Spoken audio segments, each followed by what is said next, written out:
भारत में मार्च में खुदरा मुद्रास्फीति 3.4% रही। यह फरवरी महीने के 3.2% से हल्का ज्यादा है, लेकिन यह बढ़ोतरी सिर्फ देखने में ही मामूली लगती है। यह बात थोक मूल्य सूचकांक (WPI) पर बढ़ते दबाव से साफ है। WPI मार्च में 38 महीनों के उच्चतम स्तर 3.88% पर पहुंच गया। यह ध्यान रखना महत्वपूर्ण है कि जहां उपभोक्ता मूल्य सूचकांक (CPI) का आधार वर्ष बदलकर 2024 हो गया है, वहीं WPI के आधार वर्ष के रूप में अभी भी 2011 से 12 का ही इस्तेमाल किया जा रहा है। मुद्रास्फीति के ताजा आंकड़ों की व्याख्या करते वक्त इस फर्क को जरूर ध्यान में रखा जाना चाहिए। मार्च का सीपीआई भारतीय रिजर्व बैंक (आरबीआई) के 4% से 6% की सहनशीलता के आरामदायक दायरे के भीतर दिखाई देता है, लेकिन यह आंकड़ा मुख्य रूप से बढ़ती इनपुट लागतों, खास तौर पर ईंधन की कीमतों से प्रेरित दबावों के कहीं ज्यादा जटिल जमाव को छिपाता है। डब्ल्यूपीआई की मुद्रास्फीति फरवरी में लगभग 2.4% से बढ़कर मार्च में 3.88% हो गई, जो थोक मूल्य के दबाव में होते महीने दर महीने तेज इजाफे का संकेत देती है। खाद्य पदार्थों की कीमतों में इसका मामूली प्रभाव ही देखने को मिला है, और उपभोक्ता खाद्य मूल्य सूचकांक (CFPI) फरवरी में लगभग 3.4% से हल्का बढ़कर मार्च में लगभग 3.8% हो गया है। इस अंतर की कई वजहें हैं। इनमें सबसे अहम अमेरिकी डॉलर के मुकाबले रुपए का लगभग 2.5% से 3% का तेज अवमूल्यन है।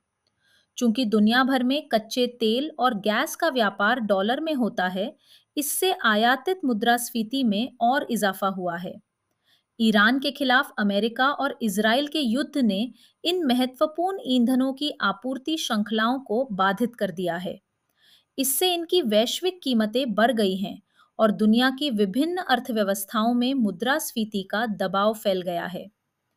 रुपए के अवमूल्यन से आयात की लागत भी बढ़ गई है। इनमें उर्वरक, प्लास्टिक और पेट्रोकेमिकल उत्पाद शामिल हैं। पेट्रोकेमिकल उत्पाद फार्मास्यूटिकल्स, वस्त्र और ऑटोमोबाइल के लिए बेहद महत्वपूर्ण हैं।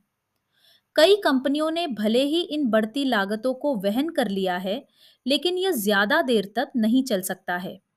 साथ ही मार्च में निर्यात और आयात में कमी सिर्फ कमजोर मांग का ही नहीं, बल्कि युद्ध के चलते आपूर्ति में आई बाधाओं का भी संकेत है।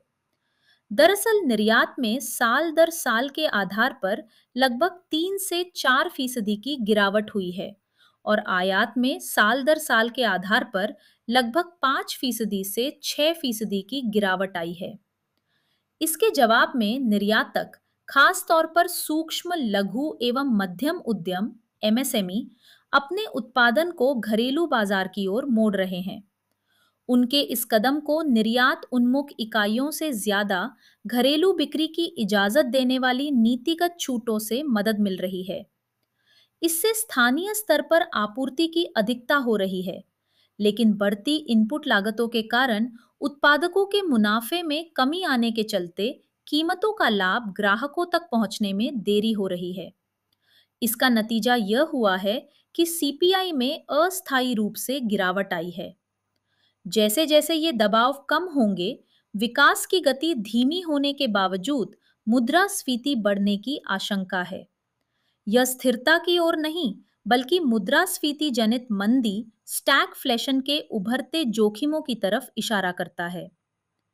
आईएमएफ के ताजा विश्व आर्थिक अनुमानों में वैश्विक मंदी के बढ़ते जोखिमों का संकेत दिया गया है, और वित्त वर्ष 2027 के दौरान भारत के विकास संबंधी पूर्वानुमान को घटाकर लगभग 6.2% कर दिया गया है।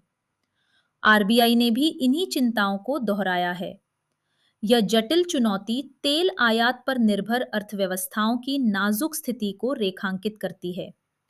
साथ ही यह भारत के सामने नवीकरणीय ऊर्जा की दिशा में तेजी से आगे का मौका भी पेश करती है।